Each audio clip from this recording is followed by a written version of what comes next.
My dear, be happy, be aware, be hardworking, be safe and live long in the name of God, the most beneficent and merciful। आज का विषय वस्तु है प्रत्यावर्ती धारा का औसत या माध्यमान। अगर आपको वीडियो पसंद आए तो सब्सक्राइब करना नहीं भूलें। सब्सक्राइब भी करें, लाइक भी करें, शेयर भी करें, ताकि मुझे आपसे मोटिवेशन मिले और मैं सरल भाषा में वीडियो तैयार करके आप तक भेजता रहूं और आप जो है अपने पाठ्यक्रम की सरलतापूर्वक तैयारी करते रहें। चलिए मैं आता हूं आपके विषय वस्तु प्रत्यावर्ती धारा का औसत या माध्यमान।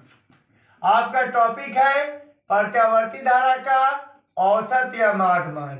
प्रत्यावर्ती धारा का प्रत्यावर्ती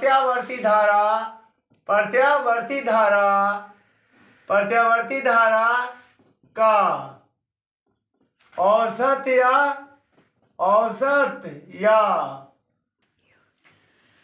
तो आपका टॉपिक प्रत्यावर्ती धारा का औसत या माध्यमान, एवरेज और mean value of alternating current. तो प्रत्यावर्ती धारा जो है अपने पूरे एक चक्र के अंतर्गत या पहला आधा चक्र धनात्मक दिशा में तथा दूसरा आधा चक्र ऋणात्मक दिशा में शिखर मान प्राप्त करता है। तो ये जो है अब की इसको जो है किरण आरेख के द्वारा यानी कि प्रत्यावर्ती धारा के कला आरेख के द्वारा मैं इसको स्पष्ट कर दे रहा हूँ। मैं इसको धारा को रखता हूँ किस पर, y अक्ष पर, और समय को रखता हूँ क्योंकि प्रत्यावर्ती धारा हर पल अपनी दिशा और परिमाण को बदलती रहती है। इसलिए मैं जो हूँ इसको क्या बोलता है कि धारा को रखता हूँ y अक्ष पर और समय को रखता हूँ x अक्ष पर। और किस तरह से अपने से जो पहले आधे चक्र में धनात्मक दिशा में और दूसरे आधे चक्र में ऋणात्मक दिशा में अपने शिखर मान को प्राप्त करती है, इसे स्पष्ट कर दे रहा हूं।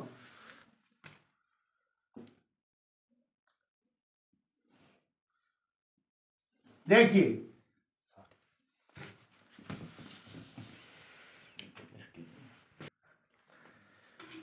तो हम बता चुके हैं कि धारा को कहाँ लेंगे, धारा को लेंगे y अक्ष पर,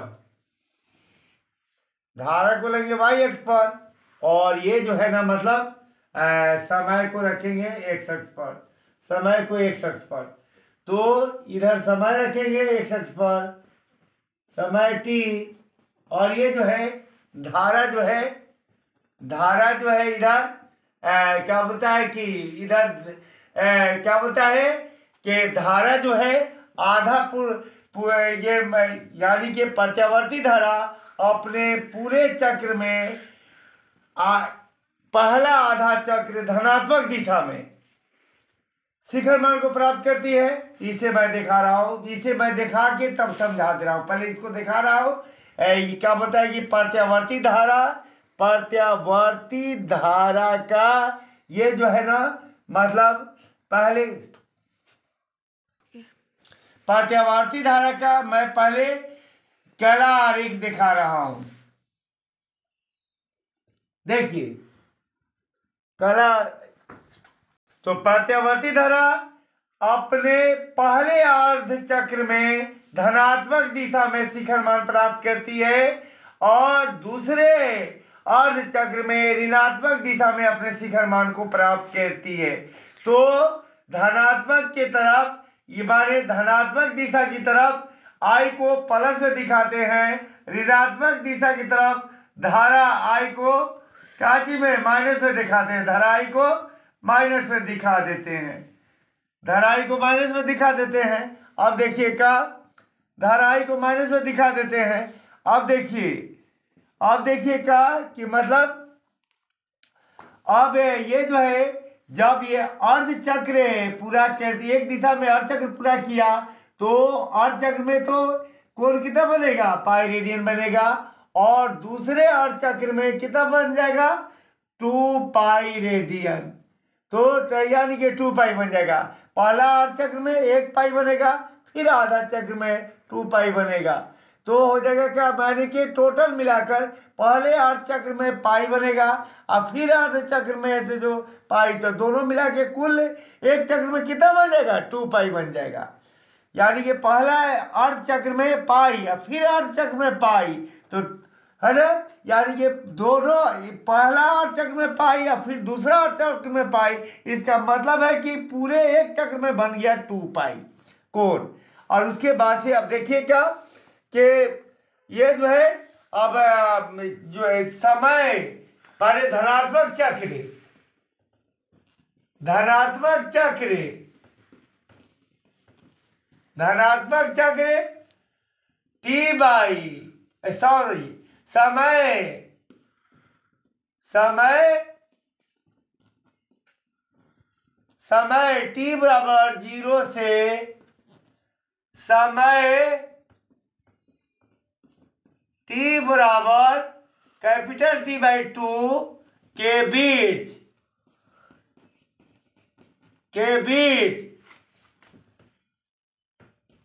है ना, धनात्मक यहां लिखना है धनात्मक चक्र, धनात्मक अर्ध चक्र, क्या लिखना है, धनात्मक अर्ध चक्र। तो ये अर्ध चक्र छूट गया था, इसलिए मैं फिर लिख दे रहा हूं, है ना, धनात्मक अर्ध चक्र समय t बराबर 0 से समय t बराबर T/2 के बीच धारा का औसत मान, यानी कि प्रत्यावर्ती धारा का औसत मान, प्रत्यावर्ती धारा का औसत मान,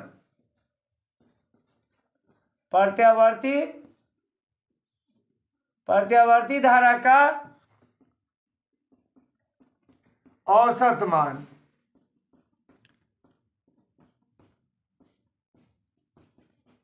क्या हो जाएगा, IAV, यानी कि एवरेज वैल्यू ऑफ करेंट। और उसके बाद से क्या हो जाएगा, ये जो है इक्वल टू हो जाएगा क्या, integral lower limit 0 upper limit capital T/2 IDT बटा हो जाएगा इंटेग्रल लोअर लिमिट 0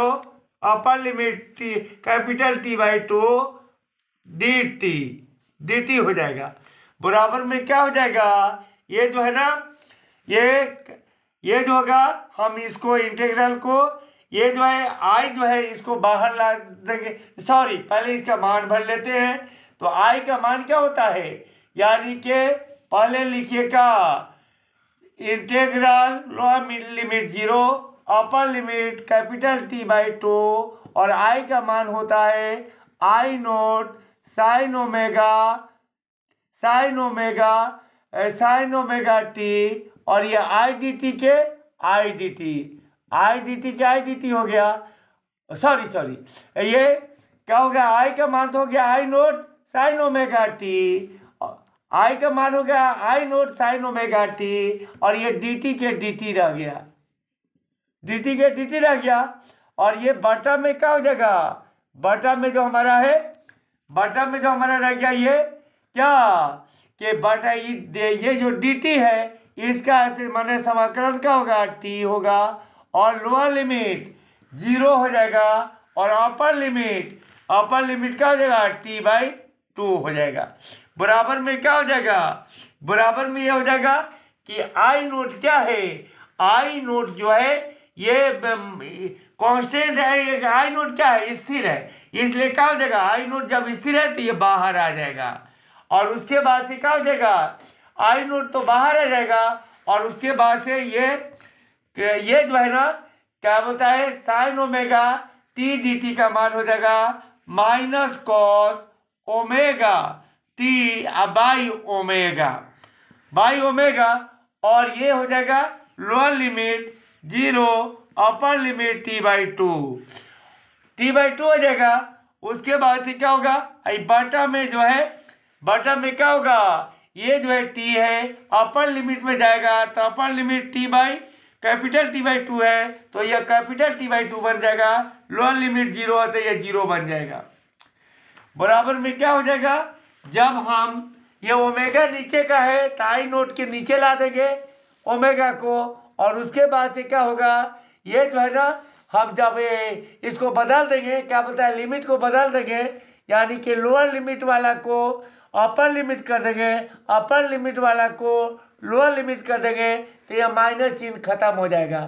तो क्या रह जाएगा हमारा, कॉस ओमेगा टी रह जाएगा, कॉस ओमेगा टी रह जाएगा। अब बटा में क्या होगा, बटा में देखिए ये जो है ना t/2 से 0 निकलेगा, t/2 रह जाएगा। बराबर में क्या हो जाएगा, बराबर में ये हो जाएगा, ये पलटेगा, तो ये हमारा लग गया आई नोट बाई ओमेगा,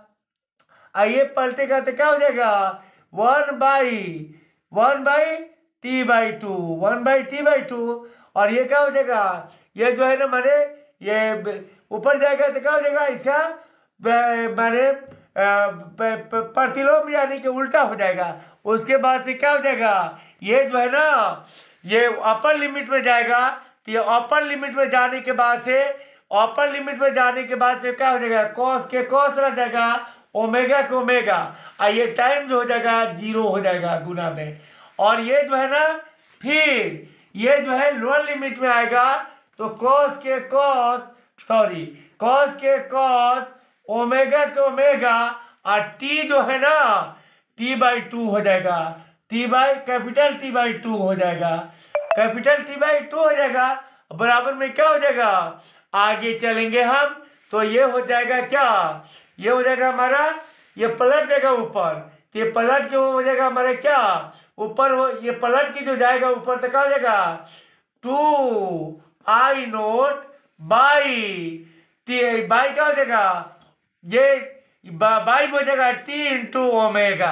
t/ओमेगा, और उसके बाद से क्या होगा, ये जो है 0 से इसमें गुना होगा, तो 0 से गुना होने के बाद से क्या होगा, cos 0 हो जाएगा, और माइनस यहाँ क्या हो जाएगा, ये जो है cos के cos रहेगा, और ओमेगा का मान 2π/t होता है, 2π/t होता है, 2π/t होता है, और गुना ये क्या हुआ, t/2 हो गया, t/2 हो गया, तो यहाँ पर क्या होगा, t से t कट जाएगा और 2 से 2 कट जाएगा, ये, और यहाँ पर क्या हो जाएगा बराबर,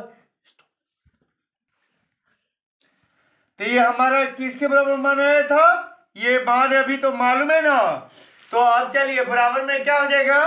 कि 2i0, और ये जो है ना बाई टी के टी रह गया, और गुना ओमेगा का मान क्या होगा, 2π, ओमेगा का मान क्या हो जाएगा, 2π, ओमेगा का मान क्या होगा, 2π/t, 2π/t, ओमेगा का मान क्या होगा, 2π/t हो जाएगा, ओमेगा का मान क्या हो जाएगा, 2π/t, और इंटू में हो जाएगा, ओमेगा का मान हमारा हो गया 2π/t, और ये जो है ना, ये जो है cos 0 डिग्री, तो हो गया, ये हो गया हमारे क्या, कि पहले देखिएगा cos 0 डिग्री, सॉरी ये cos 0 डिग्री है, तो यहाँ पर cos अब लिखने की जरूरत नहीं है, ये cos 0 डिग्री का मान क्या होता है, cos 0 डिग्री का मान, तो cos 0 डिग्री का मान होता है 1, और ये जो है, और माइनस के माइनस cos 0 डिग्री का मान, यानी कि देखते जाइए, ये 2 के 2 रहा, 2i0 के 2i0 रहा, बाई t के t रहा, इनटू ये ओमेगा का मान 2π/t कैपिटल T रखा, और ये cos 0 डिग्री का मान 1 होगा, ये माइनस के माइनस होगा, और बच गया क्या, cos π बचा, तो cos π का मान होता है -1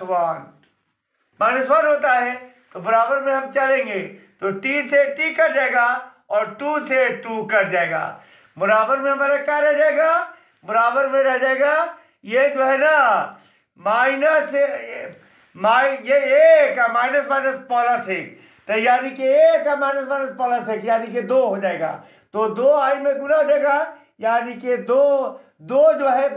ये प्लस एक माइनस माइनस प्लस एक, तो ये हो गया माने कि प्लस एक है ही, या ये माइनस माइनस प्लस एक हो जाएगा, तो प्लस एक है, प्लस एक प्लस दो हो जाएगा, और आई नोट रह जाएगा। अब बटा में क्या हो जाएगा, पाई हो जाएगा, बटा में क्या हो जाएगा, पाई हो जाएगा। बराबर में हमारा क्या हो जाएगा, 2 के 2 रह गया, और 2 आई नोट के 2 आई नोट रह गया, और पाई का मान होता है 22/7। तो ये पलट जाएगा, यानी कि ये 7 ऊपर जाके गुना हो जाएगा, तो 7 दूनी 14 आई नोट, अब बटा में हो जाएगा 22, बटा में क्या हो जाएगा 22। ये कट जाएगा, 2 से 7 मरते, और 2 से कटेगा 11 मरते, तो बराबर में क्या हो जाएगा, हम भाग देंगे तो आएगा 7 में 11 से भाग देंगे तो 0.637 आएगा, और आई नोट रह जाएगा, आई नोट के आई नोट हो जाएगा। और ये क्या हो जाएगा, तो ये हो गया, ए से लिए हमारा आई ए भी बराबर हो जाएगा कितना, 0.637 आई नोट। एसी प्रकार